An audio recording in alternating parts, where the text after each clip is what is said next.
हरे कृष्णा। तो ये शिव तत्व बड़ा ही अमेजिंग है, बड़ा ही कंट्रास्टिंग है।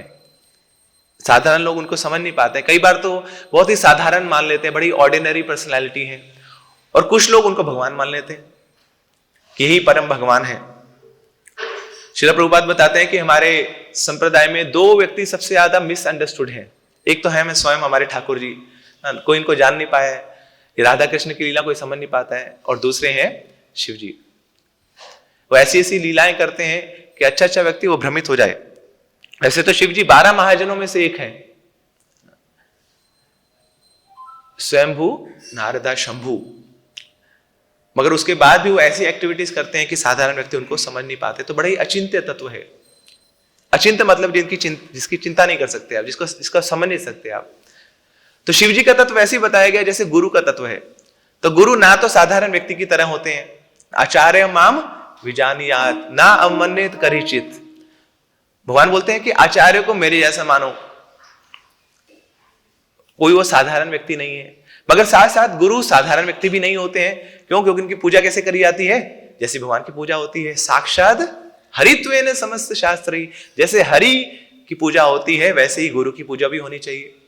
तो इस प्रकार ये समानताएं हैं शिव तत्व में और गुरु तत्व में, कि ना तो साधारण ऑर्डिनरी पर्सनैलिटी है और ना ही वो भगवान है।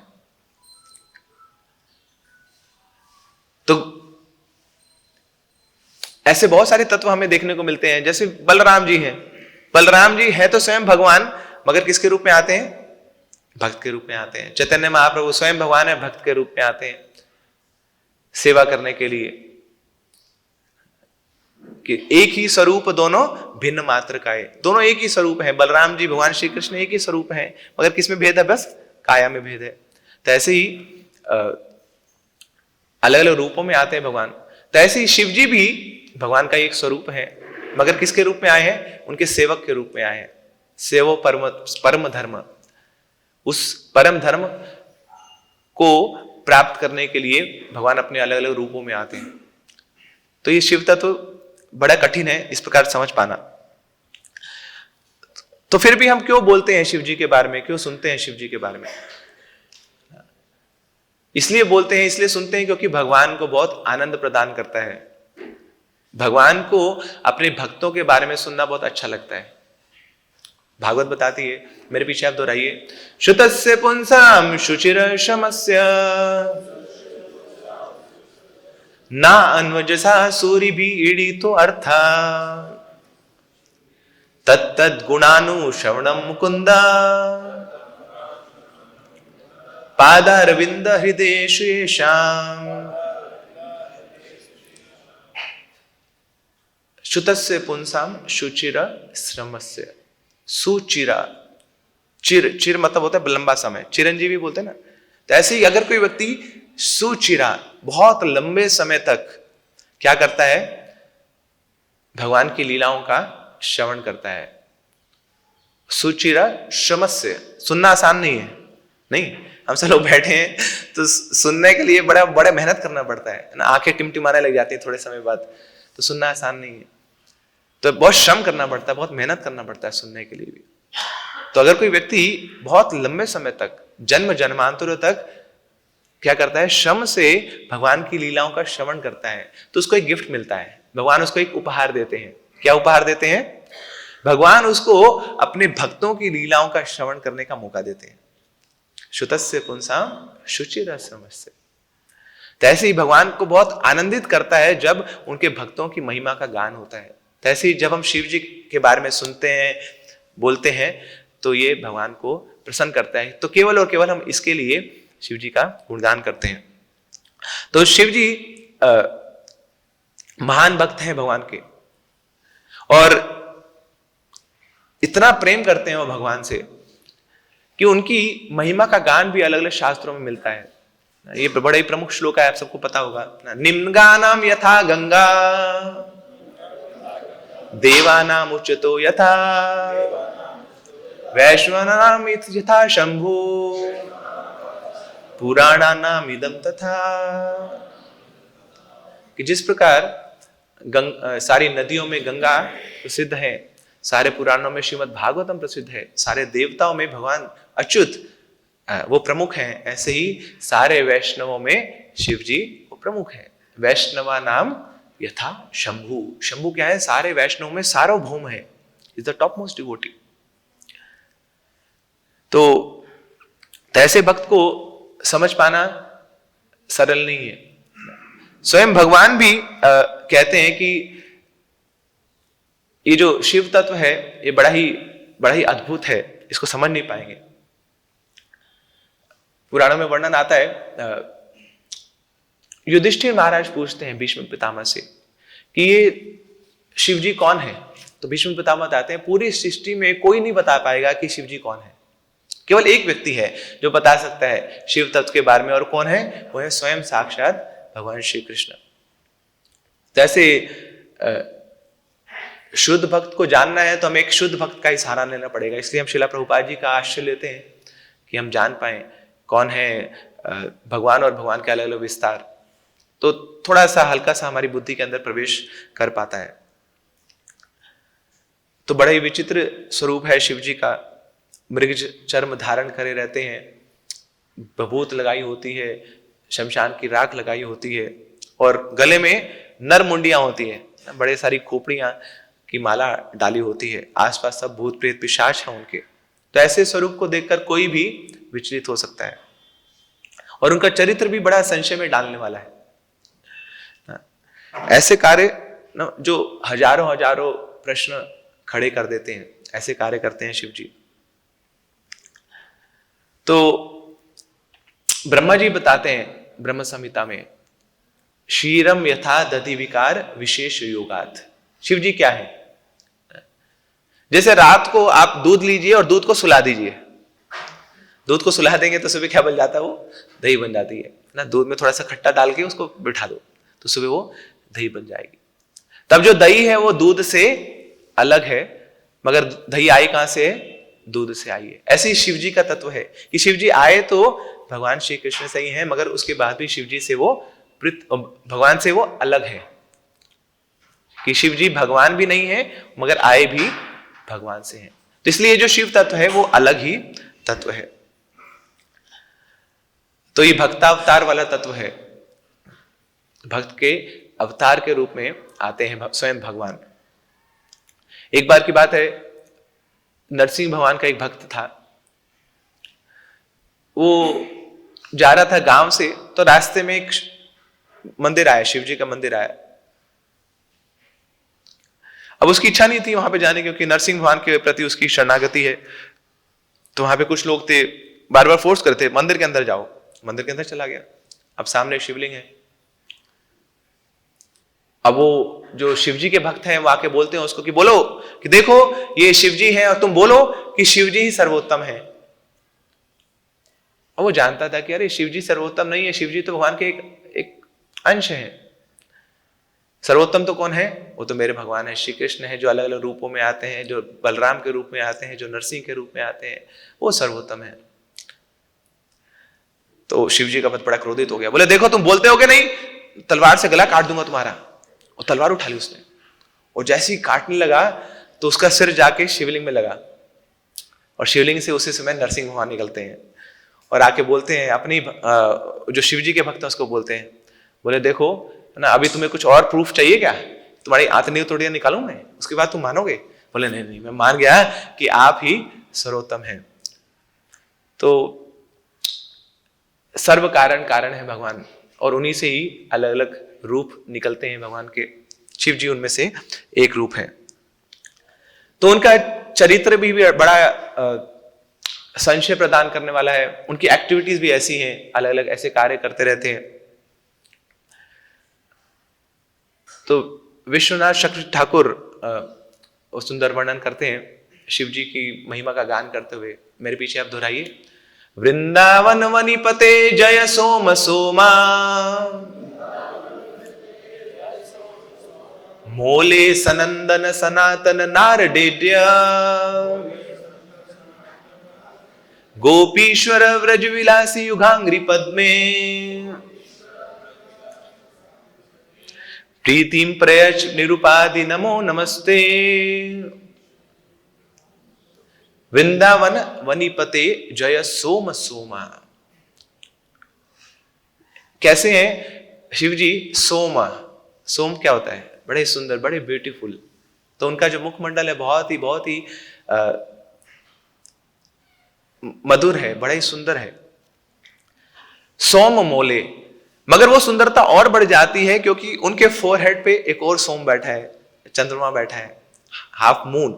तो उससे उनका जो मुख है, मुखमंडल है, और सुंदर हो जाता है। और ऐसे शिव जी को सारे बड़े बड़े महाजन प्रणाम करते हैं। मोले सनंदन सनातन नार डेट्य, चार कुमार सनक सनातन सनंदन और नारद आदि सब महाजन उनको प्रणाम करते हैं। मगर ये शिव जी काम क्या करते हैं? इनकी स्थिति तो बहुत ऊंची है, मगर काम क्या करते हैं? गोपीश्वर व्रज विलासी युगांगी पद में इन्होंने भगवान से एक सेवा मांगी है। क्या सेवा मांगी है? कि मुझे अपना गार्ड बना दो।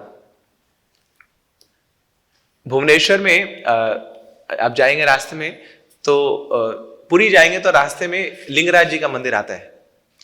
तो वहां पर ये कथा आती है कि भगवान श्री कृष्ण ने जब राजा पौंड्रक के साथी काशीराज को मार गिराया तो उनके पुत्र सुदक्षिण उनसे बदला लेने के लिए पीछे पीछे भाग रहे थे।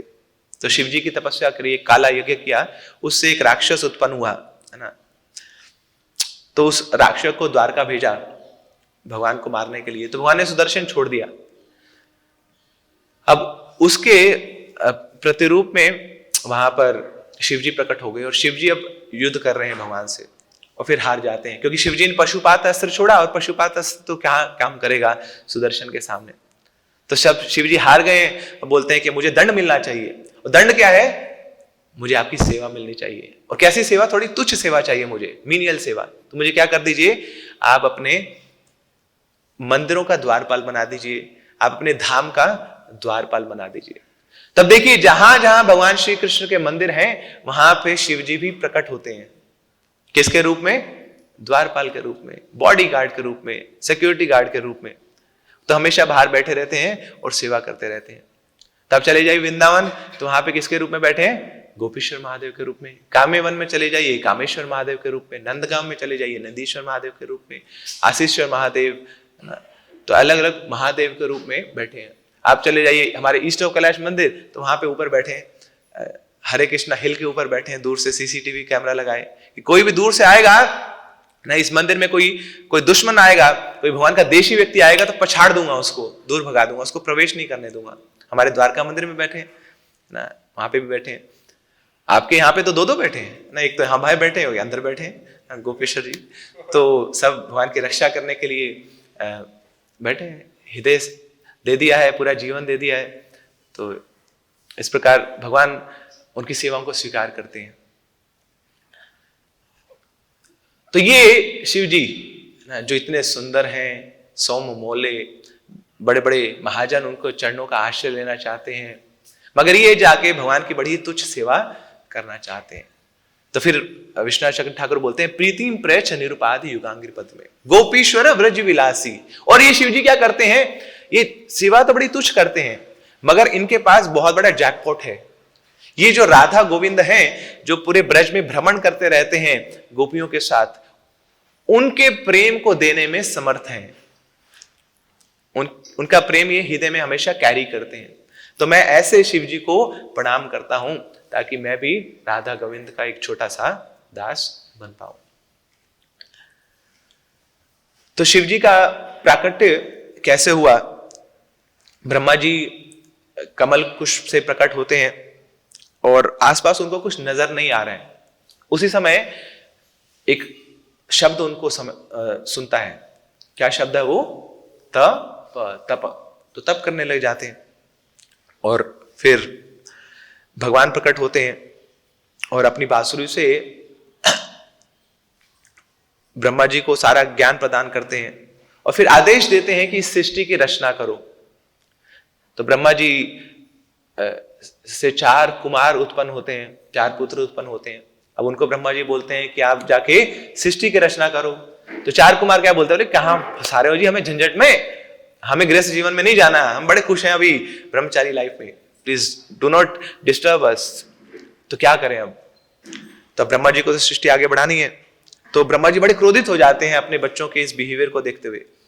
तो बाह्य रूप से क्रोध तो प्रकट कर नहीं रहे, मगर अंदर अंदर रोक रखा है। तो क्रोध होते होते होते होते ना उनकी भ्रिकुटी से प्रकट हो जाता है क्रोध। और वो जो क्रोध प्रकट होता है तो एक छोटे से बालक के रूप में प्रकट होता है, जो नील रूप का बालक है। अब चिल्ला रहा है बालक, जोर जोर से चिल्ला रहा है। तब ब्रह्मा जी बताते हैं कि देखो ये बालक कोई और नहीं है, ये स्वयं रुद्र है। रुद्र का काम क्या है? वो जो चिल्लाता है, जो क्रोध प्रकट करता है। तो शिव जी का एक कार्य ये भी है, क्या करते हैं? वो क्रोध प्रकट करते हैं, वो डिस्ट्रक्शन करते हैं, वो संहार का कार्य करते हैं। तो भगवान के अलग अलग कार्य होते हैं और भगवान अपनी अलग अलग शक्तियों से उन सब कार्यों को पूर्ण करते हैं। तो ऐसी भगवान की एक शक्ति भी है जो संहार शक्ति है, वो स्वयं है रुद्र। तो उनको बोला, अब रुद्र को बोला ब्रह्मा जी ने कि आप सृष्टि के सृजन का कार्य करो, सृष्टि का कार्य करो। तो क्या हुआ उससे? अब शिवजी लग तो गए ब्रह्मा जी की बात मानने को। अब शिवजी ने क्या किया? बड़े सारे भूत पिशाच पैदा कर दिए। और भूत पिशाच क्या कर रहे हैं? ब्रह्मा जी की जो पहले ही बनाई हुई सृष्टि है उसको उजाड़ रहे हैं, उसको खत्म कर रहे हैं। तो फिर ब्रह्मा जी आके बोलते, बोले नहीं है ना, सृष्टि को हमें बढ़ाना है, खत्म नहीं करना है। तुम तो हमारी ना जिस थाली में खा रहे हो उसी में छेद कर रहे हो। ऐसे करो, तुम एक जगह बैठ जाओ, बस एक जगह बैठ के तपस्या करो। फिर तब से शिव जी तपस्या कर रहे हैं ना, 88,000 साल एक सीटिंग में बैठकर तपस्या करने लगे शिव जी। और फिर ध्यान करते हैं। देखिए ध्यान तो हमेशा किसी के ऊपर होता है, तो शिव जी भी ध्यान कर रहे हैं। तो ध्यान यह नहीं कि अपने ऊपर ध्यान कर रहे हो, किसके ऊपर ध्यान कर रहे हैं? भगवान के ऊपर ध्यान कर रहे हैं। ध्यान किसी के ऊपर लगाया जाता है ना, बोलते हैं ध्यान से बैठो, ध्यान लगाओ। किसके ऊपर ध्यान लगाओ? ना लड़के पे ध्यान लगाओ, लड़की पे ध्यान लगाओ, वीडियो गेम पे ध्यान लगाओ, किस पे ध्यान लगाओ? जहां पे बोला जा रहा है उस पे ध्यान लगाओ, पढ़ाई पे ध्यान लगाओ। तो ऐसे ही शिव जी भी कहीं पे ध्यान कर रहे हैं। किस पे ध्यान कर रहे हैं? उनके जो इष्ट हैं परम पुरुषोत्तम भगवान श्री कृष्ण, उनके ऊपर ध्यान लगा रहे हैं। तो इस प्रकार शिव जी महान वैष्णव है, हमेशा चिंतन करते रहते हैं भगवान का। तो भगवान कपिल देवहूति मैया को बता रहे हैं कि आपको वैष्णवों का आश्रय लेना चाहिए, वैष्णवों का संग करना चाहिए। तो देवहूति बोलती हैं कपिल भगवान को कि मुझे पता कैसे लगेगा कि कौन वैष्णव है? फिर भगवान कपिल उनको वैष्णवों के गुण बताते हैं। क्या गुण बता रहे हैं ना? तितिक्ष्वा कारुणिका सूर्यदा सर्वदेही नाम अजात शत्रु शांता साधव साधु भूषणम। तितिक्ष्वा कारुणिका कि एक वैष्णव क्या होता है? बड़ा ही सहनशील होता है, बड़ा ही करुणामय होता है, उसका हृदय पिघल जाता है दूसरों के दुखों को देखकर। तो ऐसे शिव जी हैं। गंगा कैसे आई थी? जब भगवान वामन देव ने, उनका पैर का एक अंगूठा टच हो गया ऊपर, तो ऊपर से कारण सागर का जो भी जल है और साथ साथ गंगा का जल है, भगवान के चरणों का जो चरणामृत है, वो सब एक साथ मिलके उस छेद से नीचे आ रहा है। तो ब्रह्मा जी और बाकी सारे देवता उस जल को अपने ऊपर स्वीकार कर रहे हैं, बड़े प्रसन्न है। मगर यहां तक तो ठीक था, मगर अब उस जल को आगे भेजना है तो किसी को होल्ड करना पड़ेगा। कौन होल्ड करेगा? वेग इतना तेज है, nobody is ready to do it. मगर हाँ, एक व्यक्ति है जो इसको स्वीकार करेंगे। वो कौन है? शिव जी। तो शिव जी ने उतने धारा प्रवाह गंगा के उस वेग को अपनी जटाओं में बांध लिया। अब कंट्रोल में है सब कुछ, मगर उसके बाद सब यहाँ के जो जीवात्मा है सब बड़ी उदास है। क्यों? क्योंकि उन्हीं के लिए तो आया था गंगा का जल। अब ऑपरेशन तो हो गया सक्सेसफुल, मगर पेशेंट डेड हो गया कि गंगा को ले तो आए मगर नीचे तो पहुंचे नहीं। तो फिर शिव जी से फिर प्रार्थना करते हैं। तो शिव जी क्या करते हैं? एक लटा खोलते हैं और उसमें से फिर गंगा का जल बड़ी सीमित मात्रा में आता है ताकि हम सब लोग उस गंगा को स्वीकार कर पाए। तो इस प्रकार करुणा से भरे हुए हैं सब जीवात्माओं के लिए, बहुत बहुत करुणा है उनके हृदय में। समुद्र मंथन की लीला हुई थी, तो सब देवी देवता और असुर लगे हुए हैं समुद्र का मंथन करने के लिए। अब वहां से विष निकलता है, अलग अलग चीजें निकल रही हैं, सब लेके बैठ गए, मगर विष निकलता है तो कोई तैयार नहीं है लेने को। कौन लेगा विष को, कौन धारण करेगा? तो किसने धारण किया? शिव जी ने धारण किया। अब लोग शिव जी की एक्टिविटी को देखकर चरस पीते हैं, गांजा पीते हैं। तो प्रभुपाद जी बोले नहीं, उन्होंने विष भी धारण किया, विष भी पिया, वो भी पियो आप, तब जाके आप शिव जी के असली भक्त माने जाओगे।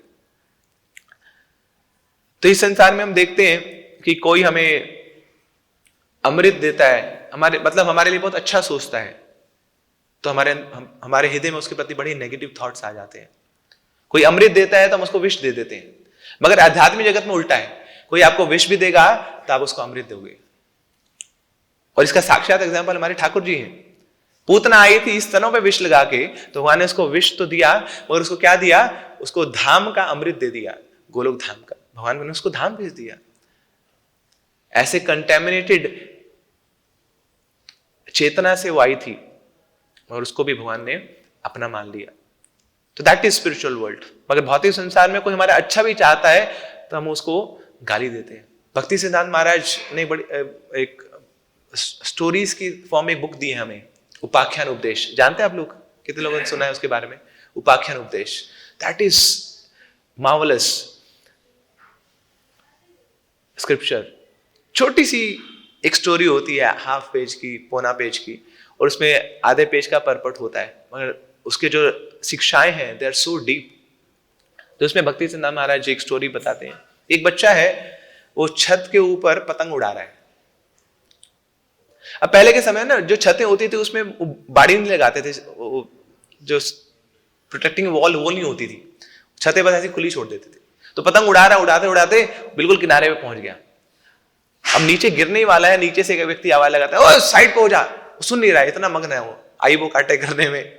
तो नीचे से वो पत्थर उठा के फेंकता है उसके ऊपर। उसको बड़ी जोर के लगती है तो बोलते कौन है? बोले अंकल तुमने मुझे मारा, मुझे पता है तुम्हारा बेटा भी पतंग उड़ा रहा है, तुम चिढ़ते हो मुझसे, तुम उसकी पतंग, मेरी पतंग कटवाना चाहते हो, इसलिए तुम मार रहे हो ताकि मैं डिस्टर्ब हो जाऊं। उसको गाली दे रहा है और ईंट उठा के मार देता है उसको। फिर भक्ति सिद्धांत महाराज नीचे परपट लिखते हैं, बोले देखिए ना, ये है कलयुग। यहां पे आप कितना भी अच्छा चाहें लोगों के बारे में, उल्टा क्या मिलता है? ईंट पत्थर मिलता है, आपको गाली मिलती है। तो यहां पर भगवान क्या करते हैं? कोई उसको विष देता है तो भगवान वापस में अमृत देते हैं। अब देखिए समुद्र मंथन की लीला में शिव जी का कुछ लेना देना है नहीं, कहीं पे उनका कोई रिलेशन है नहीं, क्योंकि ना तो वो देवी देवता है, ना उनको कोई लेना देना नहीं उससे। मगर यहां पर एक नीड आ गई है कि अगर वो उस विष को स्वीकार नहीं करेंगे तो विष जाएगा पूरे विश्व के जीवात्माओं के पास और उन सबको नष्ट कर देगा। तो केवल और केवल इस भाव में शिवजी ने उस विष को स्वीकार कर लिया, इसलिए फिर उनका नाम हो जाता है नीलकंठ।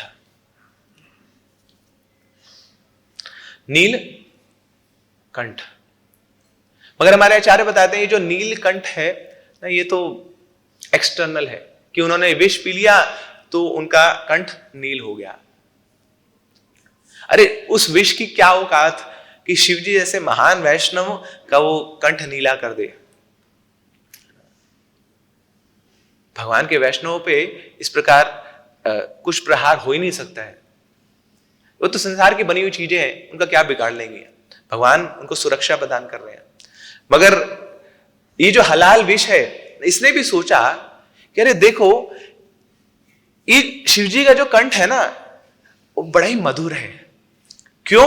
क्योंकि वहां पे भगवान का मधुर मधुर नाम हमेशा चलता रहता है।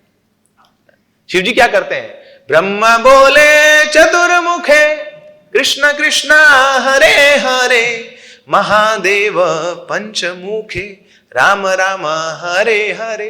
तो महादेव के तो पांचों मुखों में हरि का नाम चलता रहता है। तो हलाल विष सोच रहा है अरे मैं यहां बैठे क्या कर रहा हूं, तो वो विष उफान भर रहा है। बोले मेरे को यहां बैठ के कुछ नहीं करना है, मेरे को तो वहां जाना है जहां पे हरि का नाम बोला जा रहा है। और हरि का नाम क्या है? सबसे ही मधुर चीज है। मधुरम मधुरेभ्योऽपि मंगलेभ्योऽपि मंगलम, पावनम पावनेभ्योऽपि हरे नामेव केवलम। मधुरम मधुरेभ्योऽपि, संसार में बहुत सारी मधुर चीजें हैं। रसगुल्ला मधुर है, गुलाब जामुन उससे ज्यादा मधुर है, रसमलाई और मधुर है, जलेबी और ज्यादा मधुर है। तो बड़ी सारी मीठी मीठी चीजें हैं, मगर उन सारी मीठी चीजों में जो सबसे मधुर है वो है हरे कृष्णा कृष्णा कृष्णा कृष्णा हरे हरे, हरे राम मधुरम मधुरेभ्योऽपि। तो हलाल भी सोच रहा है, बोले मैं यहां बैठ के क्या करूंगा, मैं तो इतना कड़वा हूं, मुझे तो मिठास चाहिए, मीठा चाहिए। और मीठा कहां पे मिल रहा है? शिव जी के कंठ में मिल रहा है। तो चलो, तो कूद पड़ता है वो विष, हलाल विष शिव जी के कंठ में, इसलिए उनका नाम पड़ जाता है नीलकंठ। तो विष आना चाह रहा है शिव जी के गले में। तो ये है उनकी करुणा, ये उनकी संसार के जीवों के प्रति दया। तो शिव जी हमेशा चर्चा करते रहते हैं पार्वती के साथ भगवान की लीलाओं के बारे में।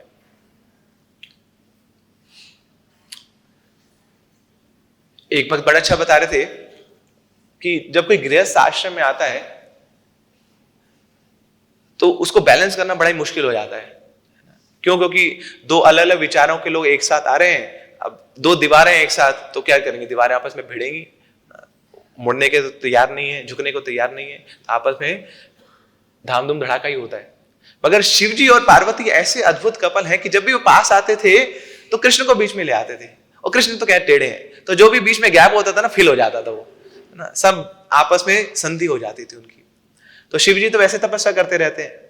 और जब तपस्या खत्म होती थी तो पार्वती तैयार होती थी अपनी डायरी के साथ। क्यों? क्योंकि उस समय में जब शिव जी तपस्या कर रहे थे, उस समय पार्वती क्या करती रहती थी? वो ग्रंथों का अध्ययन करती रहती थी, श्रवण करती रहती थी। तो पढ़ती थी तो उससे कुछ क्वेश्चन आते थे तो उसको लिख लेती थी। और जब शिव जी आएंगे तपस्या से वापिस तो उनसे प्रश्न पूछूंगी। तो तपस्या क्वेश्चन आंसर, तपस्या क्वेश्चन आंसर, तपस्या क्वेश्चन आंसर, यही चलता रहता था शिव जी और पार्वती के जीवन में। इसलिए आप कोई भी पुराण देखें, कोई भी ग्रंथ देखें, वहां पे क्या होता है? हमेशा चर्चा किसकी होती है? शिव जी पार्वती की। शिव जी पार्वती को ये बता रहे हैं, शिव जी पार्वती को ये बता रहे हैं। इसलिए क्योंकि उनका कार्य ही है, that is their daily routine कि हरि चर्चा। तो शिव जी बताते हैं, तो शिव जी ही इज वेरी दक्ष in philosophy as well as religion. मुझे याद है प्रभु जी बार बार कोट करते रहते। एक बार प्रभु जी के साथ हम गए थे एक कॉलेज में, तो ये सेंटेंस हमने सुना था, प्रभुपाद जी का बड़ा फेमस सेंटेंस है, रिलीजन विदाउट फिलॉसफी इज सेंटिमेंटलिज्म। कि आप धर्म का पालन करते हैं मगर उसमें कोई फिलॉसफी नहीं है तो क्या केवल भावुकता है। And philosophy without religion is mental speculation. तो प्रभु जी एक बड़े प्रोफेसर से बात करे थे, गोपेश्वर प्रभु जी, और इतना कॉन्फिडेंस से प्रभु जी ने बोला, तो हो सकता है प्रोफेसर प्रभावित ना हो, मगर मैं बहुत प्रभावित हो गया कि क्या प्रभुपाद जी की इंस्ट्रक्शंस में क्या कॉन्फिडेंस है। ये सेंटेंस बड़ा ही कई बार कंफ्यूजिंग भी हो जाता है, बट प्रभु जी इतने एक्सपर्टली इसको बोला and it was so mesmerising. AIIMS की बात थी, प्रोफेसर अनुराग श्रीवास्तव के साथ चर्चा हो रही थी, मुझे so religion without philosophy is sentimentalism. तो शिव जी क्या केवल धर्म का पालन नहीं कर रहे हैं, साथ साथ दर्शन भी जानते हैं, फिलॉसफी भी जानते हैं, और केवल फिलॉसफी का पालन नहीं कर रहे, धर्म का पालन भी करते हैं, और साथ ही अपने पूरे परिवार को उसमें लगाते हैं। तो शिव जी बताते हैं पार्वती को, श्री राम राम रामेति रमे रामे मनोरमे सहस्र नाम ततुल्यम राम नाम वरानने। कि आप बड़े सारे विष्णु के नाम लीजिए, 1000 बार विष्णु का नाम लीजिए, मगर एक बार राम का नाम ले लीजिए, दैट इज इक्विवेलेंट। तो ये जो राम है, जो कृष्ण है, यही स्रोतों के स्रोत है, और मेरे स्रोत भी वही है, वही है सर्व कारण कारणम। और उनकी करुणा देखिए इतनी है कि हम कलयुग वासियों के लिए भी कुछ करते हैं। वो पहले पुराणों की तो बहुत कथाएं सुनी है हमने, मगर कलयुग में भी आते हैं शिव जी, किसके रूप में? अद्वैत आचार्य के रूप में। गंगा के तट पर जाके बैठ जाते हैं शालिग्राम की शिला के साथ, गंगा जल के साथ, तुलसी दल के साथ, और जोर से बोलते हैं, हाँ गौरांगा, हाँ नित्यानंदा। तो जोर जोर से गौरांग महाप्रभु का आह्वान कर रहे हैं, चिल्ला रहे हैं, बोलते हैं कि कौन इन भौतिक जगत के लोगों को, इन कलयुग के लोगों का उद्धार करेगा। इनकी तो कोई रुचि नहीं है आपके समक्ष, आपके प्रति कोई श्रद्धा नहीं है इनकी। हाँ ये शास्त्र तो पढ़ते हैं, मगर शास्त्र केवल किस लिए पढ़ते हैं? ताकि दूसरे लोगों को नीचे गिरा सके, अपने मान के लिए, अपनी प्रतिष्ठा के लिए ये शास्त्रों का अध्ययन करते हैं। तो ऐसे लोगों को कौन भक्ति में लाएगा? मगर हाँ एक आशा है, और वो आशा है केवल आप, गौरांग महाप्रभु कृष्णा, आपको आना पड़ेगा। उधर गौरांग महाप्रभु बोल रहे मैं तो आराम से सो रहा था ना अपने धाम में, मगर ये अद्वैत आचार्य थे, जोर जोर से चिल्लाया, मुझे आना पड़ा, अनटाइमली मुझे आना पड़ा। तो हमारे समक्ष चैतन्य महाप्रभु हैं, तो उसका सारा क्रेडिट जाता है अद्वैत आचार्य को, और वो कौन है? नन अदर देन शिव जी। तो ये उनकी करुणा है, और वही करुणा का मूड लेकर गए थे श्रील प्रभुपाद। अमेरिका चले गए, रास्ते में 2 हार्ट अटैक आए उनको। 30 दिन की वो यात्रा थी, जलदूत पे बैठे थे, और जैसे ही बताया जाता है कि जब उनको जो गंतव्य स्थान था उससे पहले एक और पोर्ट पे उतरे थे प्रभुपाद, एक दिन वहां पे रुकना था। तो जो उस विमान का पायलट था वो उनको लेके गया शहर घुमाने के लिए। अब सोचिए किसी को 2 हार्ट अटैक आया तो सबसे पहले जब उतरेगा लैंड पे क्या बोलेगा? बोले डॉक्टर के पास लेके जाओ। मगर प्रभुपाद बोले नहीं, मुझे डॉक्टर के पास नहीं जाना, मुझे घुमा के लाओ, मैं अपनी ऑडियंस देखना चाहता हूं, आगे चल के मुझे प्रचार करना है, तो मैं अभी से तैयारी करूंगा कि किसको मुझे प्रचार करना है। तो हाँ पूरे शहर को देख के आए, लोगों को देख के आए, फिर आके प्रभुपाद वो पोएम लिखते हैं ना कि कैसे अभद्र स्थान पे आप मुझे ले आए भगवान, ये अभद्र स्थान है, मगर हाँ आप मुझे जैसा चलाना चाहते मुझे चला लो। आप चाहते हो कि मैं यहां पे प्रचार कर लूं तो मैं प्रचार कर लूंगा, आप चाहते हो मैं देह त्याग कर दूं तो मैं देह त्याग कर दूंगा। I am just your puppet, मैं आपकी कठपुतली के समान हूं। प्रभुपाद जी के शिष्यों ने पूछा प्रभुपाद जी से कि स्वामी जी आप भारत से आए हैं, एक दूसरे देश में आ गए, यहां बिल्कुल एलियन कल्चर है, यहां पे आपको बहुत कष्ट हुए होंगे, सबसे बड़ा कष्ट क्या हुआ आप वो बताइए। प्रभुपाद बोलते हैं सबसे बड़ा कष्ट क्या हुआ मुझे कि जब मैं आया था अमेरिका में तो मुझे एक ही फ्रिज में अपना सामान रखना पड़ता था, जिसमें मीट पड़ा होता था, मुझे वहीं पे भगवान का भोग रखना पड़ता था। तो ये मेरा सबसे बड़ा कष्ट है। सोचिए वहां पे 2 हार्ट अटैक हो गए ना, कितना कुछ उनको झेलना पड़ा। मुंह पे सिगरेट फूकते थे हिप्पी लोग, वो कोई कष्ट नहीं था। उनको बहुत सारी दवाइयां खानी पड़ती थी, वो कोई कष्ट नहीं था। उनको बहुत सर्दी झेलनी पड़ती थी, वो कोई कष्ट नहीं था। उनके पास रहने की छत नहीं थी, जेब में पैसा नहीं था, वो कोई कष्ट नहीं था। हाँ ठाकुर जी की सेवा में कुछ कष्ट हो रहा था, वो बहुत बड़ा कष्ट था। यदुवर प्रभु और विशाखा माता जी बताती हैं, जिन्होंने हरे कृष्णा मूवी बनाई ना, वो बताते हैं कि हम अलग अलग भक्तों से इंटरव्यूज ले रहे थे, प्रभुपाद जी की पूरी बायोग्राफी गो थ्रू कर रहे थे, ये देखने के लिए कि प्रभुपाद जी ने कहां कहां मेंशन किया है कि उनको 2 हार्ट अटैक आए हैं।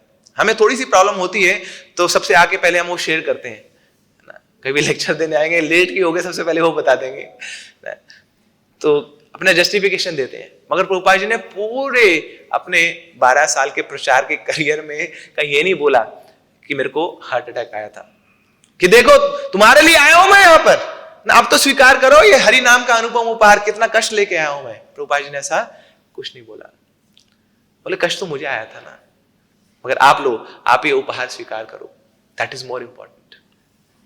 तो यही मूड है करुणा का मूड। हमारे आचार्य बताते हैं प्रचार केवल वही व्यक्ति कर सकता है जिसके हृदय में करुणा है। तो शिव जी भी इस प्रकार हमेशा प्रचार के भाव में रहते हैं, सब जीवात्माओं को भगवान की सेवा में लगाने के भाव में रहते हैं, और वही मूड श्रील प्रभुपाद लेकर गए। We have time now? समय कितना हो गया? 5 मिनट्स 10 मिनट्स कंक्लूड करते हैं। और दूसरी क्वालिटी है भक्तों की, वो है विनम्रता, ह्यूमिलिटी।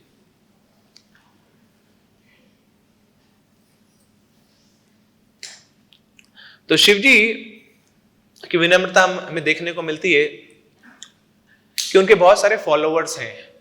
जब फॉलोवर्स के बीच में हम होते हैं तो खूब तालियां गड़गड़ाती हैं वहां पे, खूब आनंद आता है। एक बार हम गए थे इस मोहन रूपा प्रभु जी के साथ, वहां पे एक वैद्य हुआ करता था, नाड़ी वाला वैद्य, तो नाड़ी देख के बता दिया करता था। तो प्रभु जी के साथ हम गए थे, तो एक दो लोग और थे, वो भी कुछ बड़े संत टाइप से थे, महात्मा टाइप से थे, इस्कॉन से नहीं थे। तो उनकी नब्ज देखी और वो वैद्य ने बोले मुझे लगता है पेट की बीमारी है आपको। वैद्य पकड़ लेते ना, बोले हाँ स्वामी जी, आपको कैसे पता लगा पेट की बीमारी? बोले कि आपको दिक्कत है क्या? और बोले क्या करूं, मेरे को ना रात को नींद नहीं आती है। हाँ मुझे भी ऐसा लग रहा है कि आप पेट की बीमारी और रात को आपको नींद नहीं आती, मगर आपको पता कैसे लगा कि मेरे को पेट की बीमारी है? बोले देखो, आप लोग जाते हो प्रचार करने के लिए, प्रचार करते हो तो कितने लोग आते हैं? 400-500 लोग आते हैं, खूब एकदम माहौल महफिल जमी होती है। हाँ, तो जब आप प्रचार करने जाते हैं, वहां पे तालियों की गड़गड़ाहट होती है और फिर आपका मन नहीं करता कि आप अपना प्रवचन बंद कर दें, आप अपना कीर्तन बंद कर दें, तो प्रवचन चलता रहता है, गड़गड़ाहट चलती रहती है, और फिर रात को जाके 11 बजे आपको भूख लग जाती है और फिर आप दबा के खाते हैं और यही आपके पेट खराब होने का कारण है। तो लाभ पूजा प्रतिष्ठा के कारण ही आप उसमें फंसे हुए हैं, उससे बाहर नहीं निकल पा रहे हैं, और यही जड़ है सारी और अनर्थों की। तो शिव जी के बहुत सारे फॉलोवर्स हैं, मगर उन सब फॉलोवर्स के समक्ष शिव जी क्या प्रकट करते हैं? शिव जी दिखाते हैं कि अरे मेरा स्थान कुछ भी नहीं है, बहुत गिरा हुआ आदमी हूं मैं। तो शिव जी के समक्ष एक बड़ी सुंदर स्त्री आती है और शिव जी लट्टू हो जाते हैं, उसके सामने लंपट हो जाते हैं, पीछे पीछे दौड़ने लग जाते हैं। और कहां जा रहे हैं? उन स्थानों पे जा रहे हैं जहां पे उनके फॉलोवर्स हैं, उन बस्तियों में जा रहे हैं जहां पे शिव जी के फॉलोवर्स हैं। शिव जी दिखाना चाहते हैं, देखो मेरी क्या स्थिति है, तुम मेरे को पूजा कर रहे हो, मगर मैं किसकी पूजा कर रहा हूं?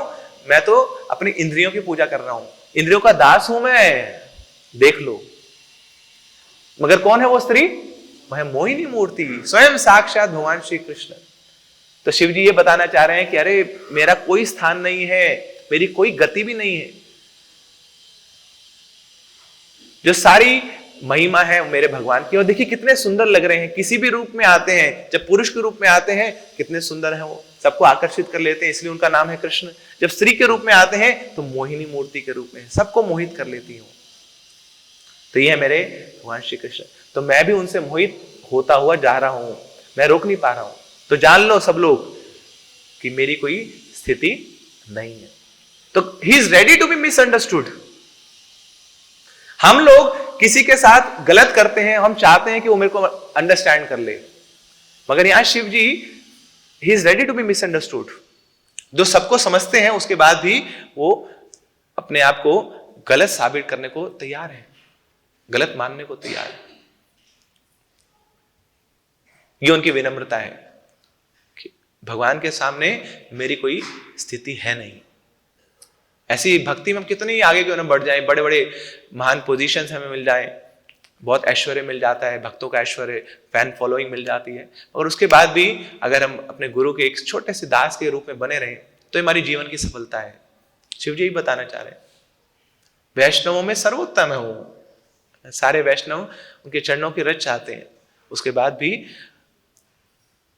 वो ऐसी सेवा करना चाहते हैं जिसमें उनको तुच्छता मिल रही है, जिसमें हीनता मिल रही है, जिसमें दीनता दिख रही है, जिसमें विनम्रता है। So Shivji is not attached to the type of service, he is attached to the service. वो सेवा करना चाहते हैं, कैसी भी सेवा हो, सेवा में ही आनंद है, सेवा परम धर्म। भक्तिविनोद ठाकुर बड़ा सुंदर बताते हैं। कई बार हम सेवा करते हैं ना तो सेवा में बड़ी बाधाएं भी आती हैं, ऐसा नहीं कि सेवा करना बड़ा आसान है, सेवा में बड़ी कठिनाइयां होती हैं। अपने अहंकार को चूर चूर करके ही हम सेवा कर पाएंगे। तो भक्तिविनोद ठाकुर बोलते हैं कि भगवान की सेवा में जो सुख और दुख मिलता है वो मेरा परम ट्रेजर है। तोमार सेवाए दुख होइला सईते परम सुख, सेवा सुख दुख परम संपदा नाशाए अविद्या दुख। तुम्हार सेवाए दुख हुईला, आपकी सेवा में जो दुख मिलता है सही ते परम सुख, that is my top most pleasure. सेवा सुख दुख परम संपदा, सेवा में जो सुख और दुख मिल रहा है वो मेरा सबसे बड़ा धन है। क्यों? नाशाए अविद्या दुख, उसके बाद मुझे अविद्या का दुख नहीं देखना पड़ेगा, मुझे इग्नोरेंस को नहीं देखना पड़ेगा, अज्ञानता को मुझे अज्ञानता का सामना नहीं करना पड़ेगा। हाँ, सेवा में कुछ भक्त कुछ डांट देते हैं, कुछ कई बार हमारी गलती को सुधार देते हैं, तो अंदर लगता तो है कि ऐसा क्यों बोला, अरे पहले तो प्रभु जी करके बोलते थे, माता जी करके बुलाते थे, मगर अब ऐसे डांट क्यों रहे मुझे। मगर वो जो सेवा आपको मिली है वो आपका परम धन है, उससे बड़ा कुछ है नहीं। क्यों? क्योंकि अहंकार चूर तो बाहर भी होगा, माया भी खूब हौकियां चलाएगी, खूब थपड़े मारेगी।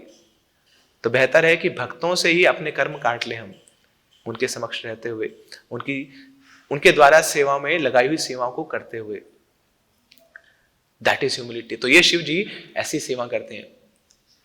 तो शिव जी देखिए, आप पूरा जो हम अभी चर्चा कर रहे हैं, देखिए he is ready to become the guard, security guard बनने को तैयार है। रात को सोने को नहीं मिलता गार्ड को, कोई भी आता है उसको सलाम ठोकना पड़ता है, तो वो गार्ड बनने को तैयार है शिव जी। यहां पे भगवान को बुलाने के लिए जोर जोर से चिल्लाने को तैयार है अद्वैताचार्य के रूप में, और मोहिनी मूर्ति के पीछे भागने को तैयार है शिव जी। और यहां पे जैसे श्लोक में चर्चा हो रही है कि शिव जी शंकराचार्य के रूप में भी आते हैं। शंकराचार्य क्या है? वो मायावादी फिलॉसफी के टीचर हैं, आचार्य बन के आए हैं। तो भगवान की इच्छा है कि कोई आए और मेरी जो फिलॉसफी है, कृष्ण भावनामृत की फिलॉसफी है, उसको म्यूटेट कर दे, उसको बदल दे। अब कौन करेगा?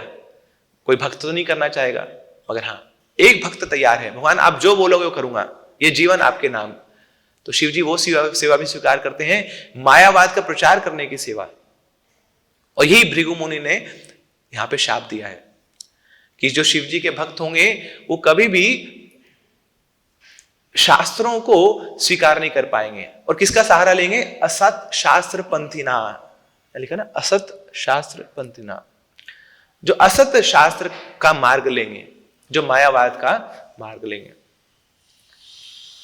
तो इस प्रकार शिव जी परम वैष्णव है, तो हमें उनकी कृपा की याचना करनी चाहिए कि जिस प्रकार उनका भाव है सेवा करने का, कैसे भी सेवा करने का, तो वही भाव हम भी अनुकूल कर पाए और ठाकुर जी की सेवा में लग पाए। हरे कृष्णा।